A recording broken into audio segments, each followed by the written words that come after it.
Hey everybody, what's going on? Hey, listen, you what I'm going to teach you. You want to know a trick to make a lot of money in this real estate gig? There's so much opportunity, so much money in this business if you can go, into a deal with both eyes open. I've got some other videos on here. Make sure you subscribe and like this, but subscribe because there's a lot of videos. I'll look through this. There's different strategies I talk about just by having situational awareness when you're looking at a property. But I'm gonna teach you and show you some case studies of ways to make just a lot of extra money on a nominal real estate deal. Okay, you like that? You like making money? All right. So get a pen out, take some notes. Remember, if you need, you can always hit pause and rewind, kind of thing, right? Because this is important. All right. Here's the thing. I'm going to show you how you can make a lot of extra money, potentially a lot of extra money when you're looking at a wholesale deal or a fix and flip, okay? Bottom line, that's fix and flips is what I'm talking about. Okay, but if you're a wholesale, you need to know this stuff because what your job is to, on the gold platter, tell your rehabber, hey man, this is a deal. This is how you can make a whole bunch of extra money if you do XYZ, which I'm going to tell you what XYZ is. Okay, ready? For XYZ, here's the point. Square footage. I'm going to show you how you can get really potential, not all the time, disclaimer, but many times extra square footage, and extra square footage for you means more money. Okay, that's how it works. So when you comp a house, you do a comparative market analysis, and you see what the going rate is for the house. If that makes sense. Okay, you see what house across the street sold for 200, house 200 down, $200,000. Doing good comps, though, is you presupposes you really know the area where you're at, and you know what the house is like. Okay, the commensurate properties are selling. Just because a house across the street sold for 200,000, it might be a single level, right? A 3-bedroom, 4-bath. I'm sorry, 20 baths and 1 bedroom. No, you get my point. It's 3-3-3-2 instead of 3-2. It's a 4-2, right? 4-bedroom, 2-bath. Okay. And your house across the street's only 1 bathroom. I've done more videos on the 1 bathroom thing. The comps aren't there, right? So what I'm trying to say is this: it presupposes you understand what the comps are. Okay. And comps mean comparable homes. If you have a 1 bathroom, 3-bedroom, is that comparable to a 2-bath, 4-bedroom? No, it's not, right? So that's not a good comparable, right? But point though is reverse engineering. See what the other things are selling for, okay? And bottom line, most comps, a good rule of thumb, most real estate agents are going to tell you this, is based on square footage, price per square foot.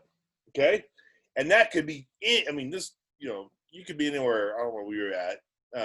If you're crazy Bay Area, San Francisco Bay Area, I don't know. I mean, $200 a square foot, $500 a square foot.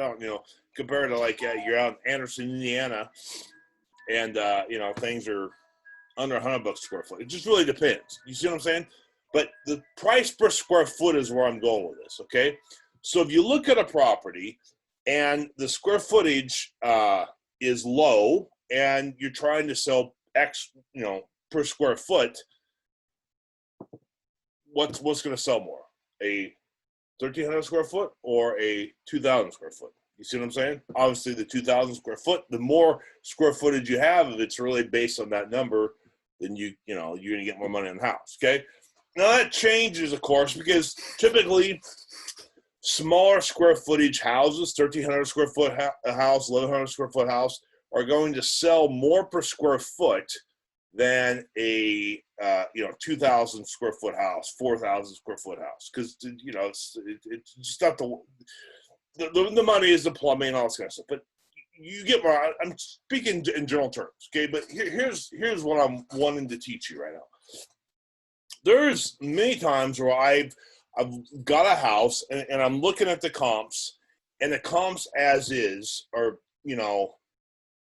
really low. Okay. But, I know, for example, if I could add more, one example. There's an old farmhouse, and I think the house was worth, I comped it, and it was as is, like 1,400 square foot. It was, yeah, $100 square foot, 140 grand. Okay. However,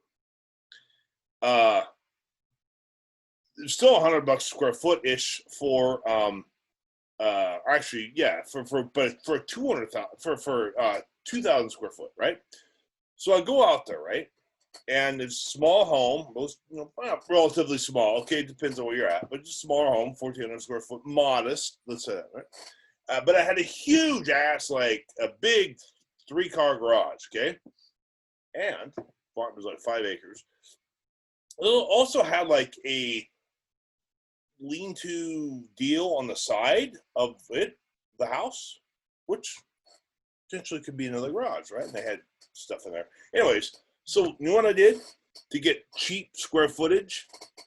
I went out to the garage in huge, like 700 square foot. I mean, there's 800. I mean, we made a major thing, and I framed it all in. Boom, boom, boom. Everything up to code, right? And I turned it into like a big master, den or something, right? So I had all the square footage for I think it cost me about $15,000 to add, frame that thing in, get rid of the garage door, blah, blah. 15 grand. Then I spent another 5 grand on the, I was telling you there's like that lean-to on the side of the house. So I'm in this essentially $20,000. I spent 20 grand and I converted this huge garage into livable space, right? And square footage goes up 120 bucks square foot, whatever, right? And then this, the side, where the house was, I turned it into a garage. I poured concrete in there, and had a good old Gino out there, my buddy, concrete guy, and we turned it into a little garage, right? There was no garage door, nothing, but it worked. Like you can go inside and your car's out of the elements and stuff. And so I turned essentially, for $25,000-$30,000, I turned a 1,400 square foot house into a 2,000 plus square footage.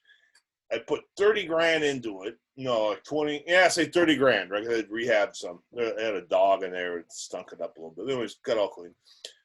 Put 30 into it, and guess what? I got like 80 grand back. Do the math. Put 30 into it, you get 80 grand back. That's a $50,000 net, right? See what I did? Adding square footage. Okay. Another example. I had a house, and I think I talked about this in another video. This house is a cool house, like a 100-year-old home. But the front is this cool house, right? But it had like this cool, like old-fashioned front porch that they had 100 years ago. It looks like Gone with the Wind or something, like one of these things. And all this just pane glass and all stuff. And what they had done, it used to be a porch 100 years ago, or whenever Gone with the Wind was, and then but what they had done over the years is they had converted this porch into living space. The problem is, whoever did it back in the day, it was like a chicken coop. Like the front part of it was like sagging down and just held up on stilts, right? Well, I could have easily torn the whole thing out. Like a lot of my colleagues, that's what they do. Tear it all out and frame it up and move on. But that square footage was huge, right? So what did I do? What I did is I just had hand dug it. I had some guys that would hand dug the whole thing, poured concrete in. I think it cost me, I don't know, $2 grand just in the concrete and the labor to dig it out, and we all propped it up and it was all proper and it passed, inspection and everything. $2 grand and I got an extra $20,000 on it, right? Another example, sometimes you may have an older home and it's got a shed, lean-to, whatever, attached to the home. What you can do is you could actually do like the chicken coop deal. You dig out, where the wall hits the ground. And again, this is money, right? But you get the right guys, you dig it out, you pour the concrete, and you set in the footing proper and up to code and everything.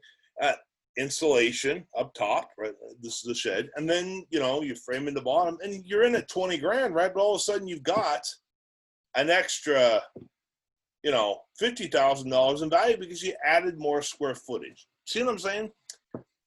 So what's the moral of the story? To replicate exactly what I just told you, no. The point is, go in this and think, you know, how can I get some extra in a rehab? How can I get some extra square footage here? Because square footage is the key.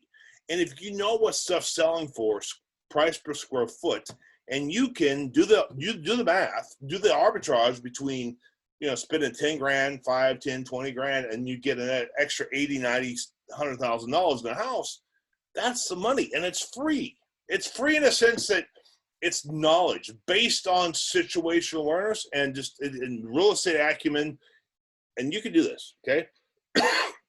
Listen, if you like this, subscribe right now, click and share with your pals, like the video, obviously.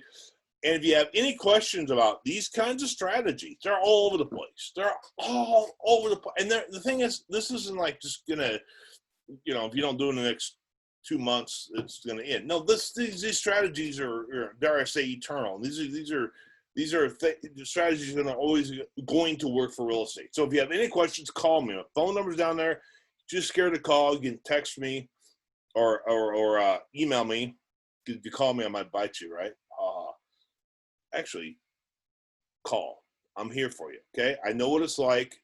I'm telling you these strategies because I want to help you. You work so hard. You want to be successful, provide for your family, whatever.